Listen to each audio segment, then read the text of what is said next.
વડોદરાના કારેલીબાગમાં 8 લોકોને અડફેટે લેનાર રક્ષિતની મુશ્કેલીમાં વધારો થઈ શકે છે। અકસ્માત સર્જનાર આરોપી રક્ષિતનું ડ્રાઇવિંગ લાયસન્સ ગમે ત્યારે રદ થઈ જશે। વડોદરા પોલીસની એક ટીમ યુપી પહોંચી છે।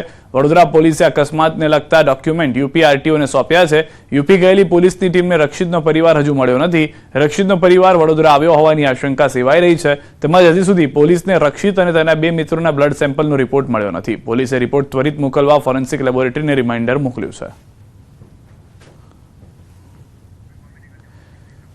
તો કારેલીબાગમાં જે અકસ્માત થયો હતો કે જેમાં ખુદ કાર ચાલક તેવું કહી રહ્યો હતો કે તે નશામાં નથી, પરંતુ તેની કરતૂત અને તે જે રીતે ગાડી ચલાવી રહ્યો હતો તેનાથી તે નશામાં હોવાનું લાગી રહ્યું હતું। સુરેન્દ્રનગરમાં ભર ઉનાળે પાણીની પારાયણ ઉઠી છે। વઢવાણ મૂળચંદ રોડ પર આવેલી સોસાયટીઓમાં પાણીની તંગી ઊભી થઈ છે। રહીશોનો આક્ષેપ છે કે છેલ્લા કેટલાક વર્ષોથી પાણી આવતું જ નથી, જેના કારણે 150થી વધુ પરિવારોને હાલાકી ભોગવવાનો વારો આવ્યો છે। અનેક सीधाजी हवामान खाता तरफ से आगाही करवामा आवी रही है गर्मी ने लईने। आवर्स में मैक्सिमम टेम्परेचर में ज़्यादा सिग्निफिकेंट चेंज नहीं होगा, उसके बाद 2 से 3 डिग्री की गिरावट का पूर्वानुमान है। और ओवरऑल हम मैक्सिमम टेम्परेचर रियलाइज की बात करेंगे तो अहमदाबाद में 39.7 और गांधीनगर में 39.2 degree Celsius maximum temperature realise हुआ है। और पूरे गुजरात स्टेट की बात करेंगे जहाँ पे सबसे ज़्यादा मैक्सिमम टेम्परेचर रियलाइज हुआ है वो है 41 डिग्री सेल्सियस सुरेंद्रनगर। और अहमदाबाद और गांधीनगर के लिए मैक्सिमम टेम्परेचर की फोरकास्ट की बात करेंगे तो 40 डिग्री सेल्सियस के अहमदाबाद और गांधीनगर के लिए 39 डिग्री सेल्सियस के आसपास रहने का मैक्सिमम टेम्परेचर का पूर्वानुमान है। और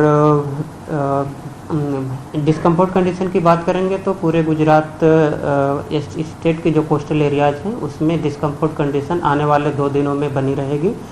और विंड डायरेक्शन की बात करेंगे तो जो गुजरात के लैंड रीजन पे विंड की जो डायरेक्शन प्रिवेल करेगी वो north westerly to northerly wind prevail करेगी। अहमदाबाद का तापमान क्या रहेगा? अहमदाबाद के लिए आज जो मैक्सिमम टेम्परेचर का पूर्वानुमान है वो 40 डिग्री के सेल्सियस के आसपास रहने का पूर्वानुमान है। और गांधीनगर के लिए 39 डिग्री सेल्सियस के आसपास रहने का पूर्वानुमान है। 2 दिन के बाद जो फॉल होगा टेम्परेचर में, क्या रीज़न है? अभी एक वेस्टर्न डिस्टर्बेंस अप्रोच कर रहा है नॉर्दर्न पार्ट ऑफ इंडिया को, जिसके कारण जो मैक्सिमम टेम्परेचर है गुजरात स्टेट में वो आने वाले 24 आवर्स में नो लार्ज चेंज में रहेगा। उसके बाद 2 से 3 डिग्री सेल्सियस के गिरावट का पूर्वानुमान है। तो हालમાં ગરમી જે છે તે યથાવત રહેશે। હજી આગામી 2 દિવસ જે છે તે ગરમીનો પારો ઊંચો રહી શકે છે। 41 ડિગ્રી સાથે સુરેન્દ્રનગર સૌથી ગરમ હાલમાં હોવાની जानकारी છે। 2 દિવસમાં 2 ડિગ્રી તાપમાનમાં વધારો હજી પણ જોવા મળશે। અમદાવાદમાં પણ પારો જે છે તે 40 ડિગ્રીની ઉપર જતો રહે તેવું લાગી રહ્યું છે। 40ની ઉપર મોટાભાગના શહેરોની અંદર ગરમી જોવા મળી રહી છે। કંડલામાં પણ તે રીતની પરિસ્થિતિ છે, રાજકોટમાં પણ તે પ્રમાણેની પરિસ્થિતિ છે। તો હવે ઉનાળો આકરો પાવર બતાવશે તે પરિસ્થિતિનું નિર્માણ થઈ ચૂક્યું છે।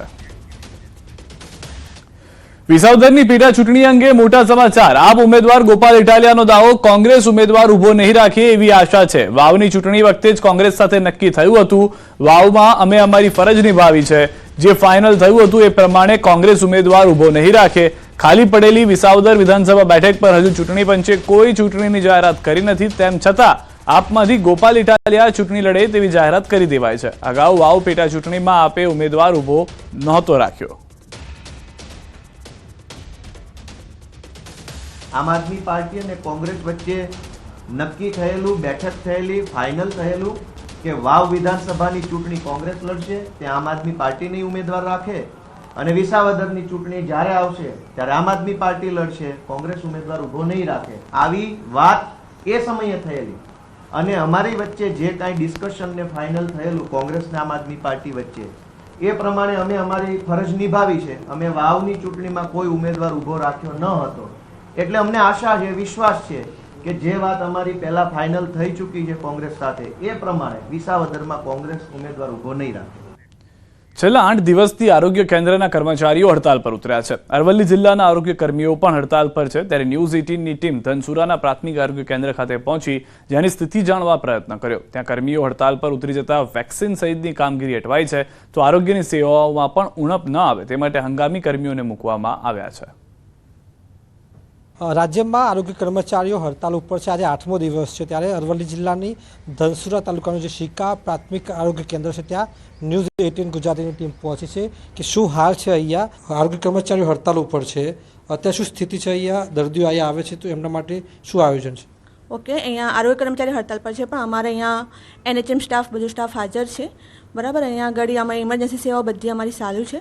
ઇવન આજે અમારો મમતા દિવસ છે સોમવારે, તો મમતા ક્લિનિક પર અમારું ઇમરજન્સી સેવા પણ ચાલુ છે. ઓલ્ટરનેટિવ સ્ટાફ હાજર હોવાથી હાલ કોઈ તકલીફ પડી રહી નથી અમને.